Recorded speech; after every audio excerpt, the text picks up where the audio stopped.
The champagne bubbles caught the afternoon light streaming through the country club's floor-to-ceiling windows. Our wedding reception was everything Daniel had insisted on: elegant, expensive, and designed to impress his family's social circle. I smoothed my silk wedding dress and watched the guests mingle on the terrace overlooking the golf course. After 6 months of wedding planning, I should have felt joy. Instead, I felt like I was performing in a play where everyone knew the script but me. "There's the blushing bride," came a voice dripping with sarcasm. I turned to find Amanda, Daniel's younger sister, approaching with a crystal flute of champagne and a predatory smile. Behind her followed the usual suspects: Daniel's mother Eleanor, his aunt Patricia, and several family friends I'd met during our engagement. "Amanda," I said politely. "The ceremony was beautiful, wasn't it?" "Oh, it was something," she replied, her eyes scanning my dress with barely concealed disdain. "Though I have to say, you certainly pulled out all the stops. This must have cost Daniel a fortune." Eleanor nodded approvingly. "My son has always been generous to a fault. Sometimes too generous." I felt the familiar knot forming in my stomach. 6 months of engagement had been filled with these subtle digs, these gentle suggestions that I was somehow taking advantage of Daniel's kindness.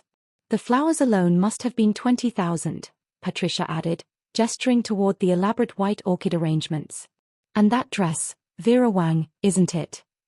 "It's beautiful," I replied simply. "I'm sure it is," Amanda said, moving closer. "Though I can't help wondering who's really paying for all this extravagance."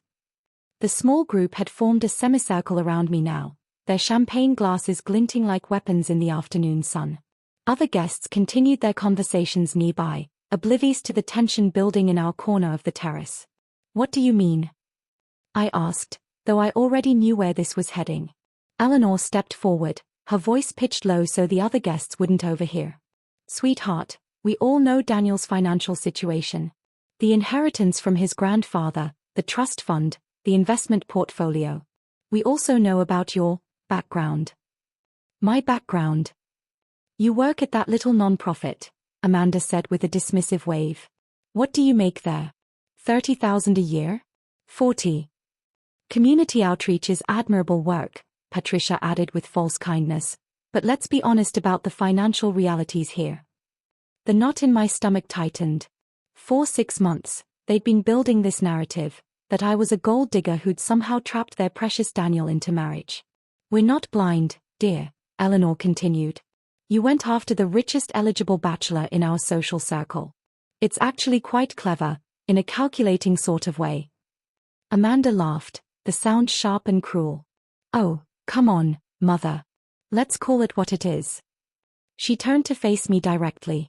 "You don't deserve my brother. We all know you're just after his money." The semicircle of women nodded in unison, their faces wearing expressions of satisfied superiority.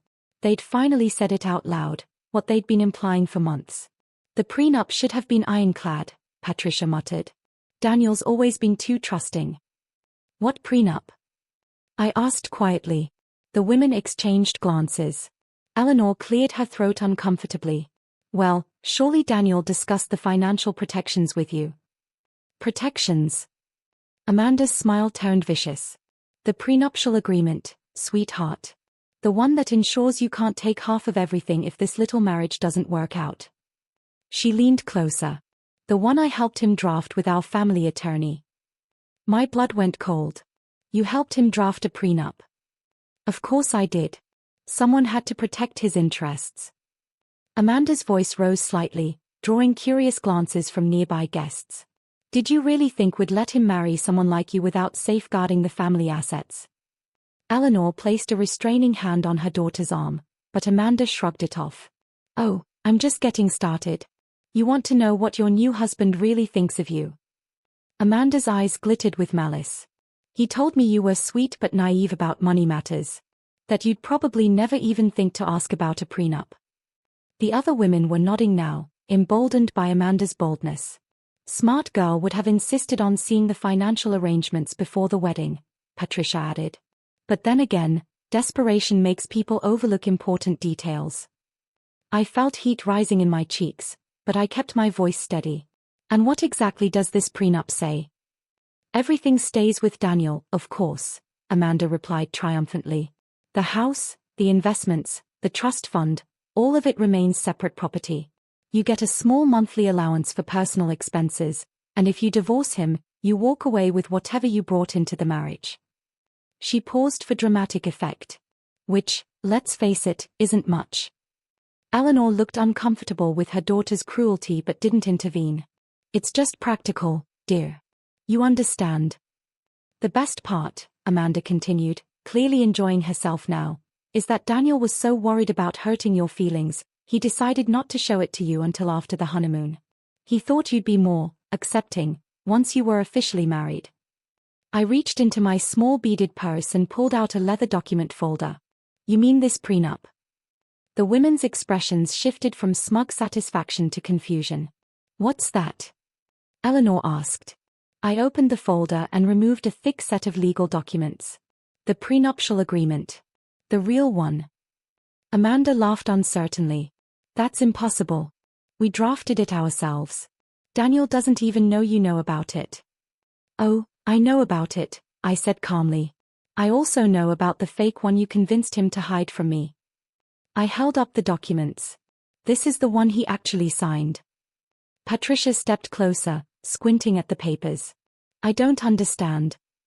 Daniel came to me 3 weeks ago, feeling guilty about the prenup you'd convinced him to draft in secret. He wanted to be honest with me before the wedding. I smiled for the first time since the conversation began. So we went to my attorney and drew up a new one. Amanda grabbed for the papers, but I held them back. Let me see those. Here's the interesting part, I continued, ignoring her grasping hands. When Daniel saw the prenup you'd helped him create, he was horrified. He said it made him look like he thought I was a fortune hunter. Because you are, Amanda snapped, but her voice lacked its earlier confidence. So we created a new agreement. One that actually protects both our interests fairly. I turned to the first page. Would you like me to read the key provisions? Eleanor's face had gone pale. What provisions? Well, first, all assets acquired during the marriage are considered joint property, regardless of who owned them. I flipped to the next page. Second, in the event of divorce, assets are split based on contribution to the marriage, both financial and otherwise. That's reasonable, Patricia said weakly. The third provision is my favorite, I continued.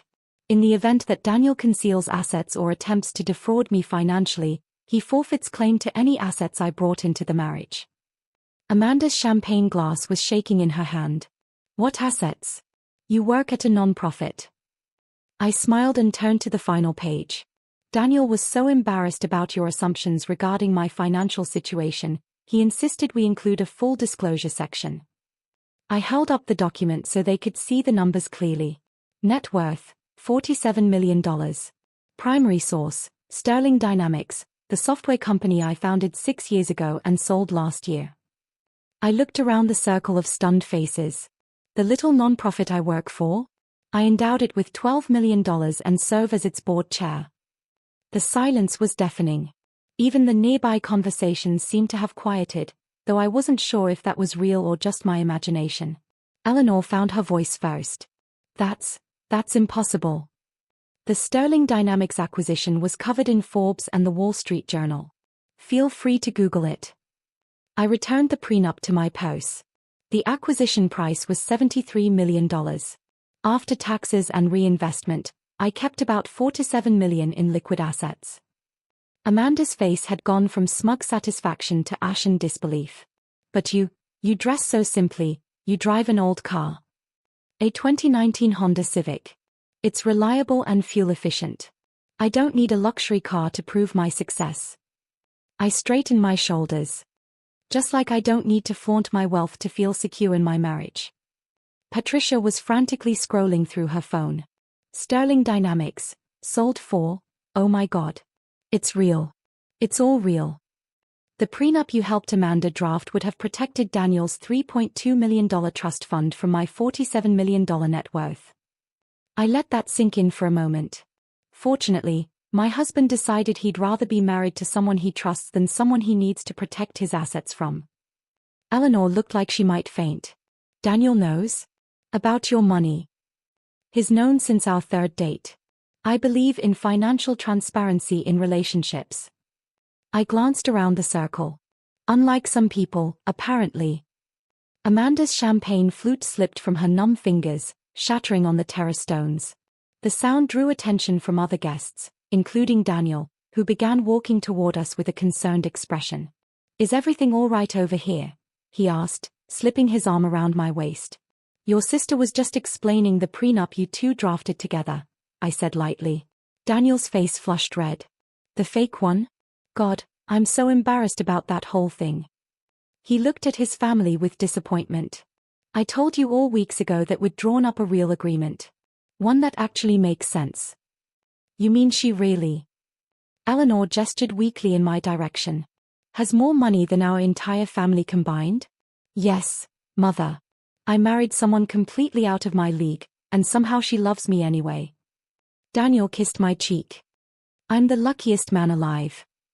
Amanda finally found her voice, though it came out as barely a whisper. We assumed. "You assumed that because I work in non-profit and don't wear designer clothes, I must be poor." I looked around the circle one final time. "That says more about your values than mine." The wedding photographer appeared at that moment, camera in hand. "Excuse me, could I get a photo of the bride with the groom's family?" I smiled genuinely for the first time all day. Of course. I'd love a picture to remember this moment. As we posed for the photo, Amanda leaned close to my ear.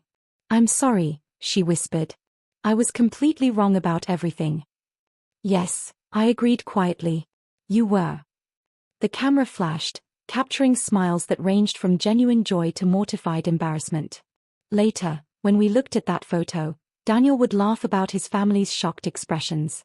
But I would always remember it as the moment his family learned that sometimes the person you underestimate is exactly the person you should have been trying to impress. The prenup they tried to use against me had become the document that revealed their own assumptions and prejudices. And in the end, that revelation was worth far more than any financial protection could have been.